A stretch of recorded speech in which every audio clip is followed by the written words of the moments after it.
از خوش آمدید به دهه سنگتوده ما. این سنگتوده ما گل شکوفان شده. این مکتبای نو، مگزینای خوشرو، همه چی ها هست، آبادی شده سای.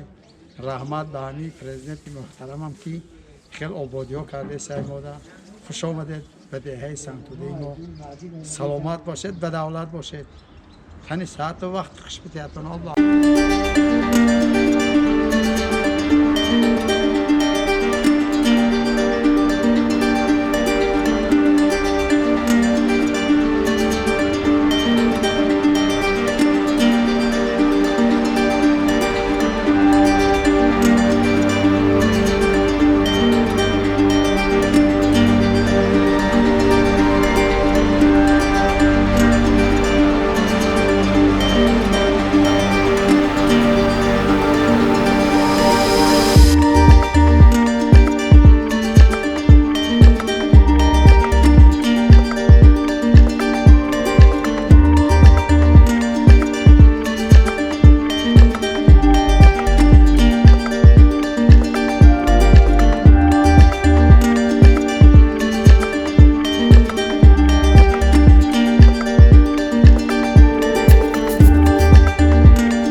کجا دام علاقه داری؟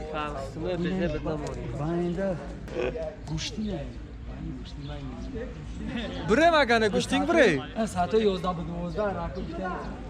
اینا درونی بالای بانیا دا. نه بری زمین دا.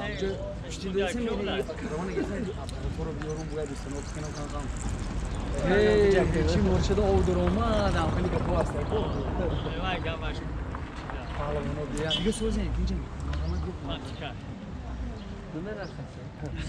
میام شما دام مثبت میکنم میام مرا جا جابجا میکنم یا ماشین واقعی فرب نمیکنم یا ماشین میگیرم اگه تو میام میگم اونجا وایش نیست راست جا مرا کاری خیلی بچه‌ها رو سر کرده بتون جام شما اونجا ما روی که دیگه ماشین رفتگی اونجا مقصد دکو کوساشونو برده یا چه هر وقت طرف ما سه روزی چی نخوردیم فقط نمک گوشتینگیری بیایم اکا مایل بیاین هر پهلوان باشین بیاین سو رجب خودش نه پهلوان ولی کسا اویا باندی مومن خدا تعالی قوت بشه بخش روزه بچه عمری دراز بچه همیشه خوشبخت و فیروز باشه دستی که من نبینه اون تون دراز شو سال شو الله اکبر های رفتیم ها های غیره همین درونه کدام موده میای چریز دستی همین اومد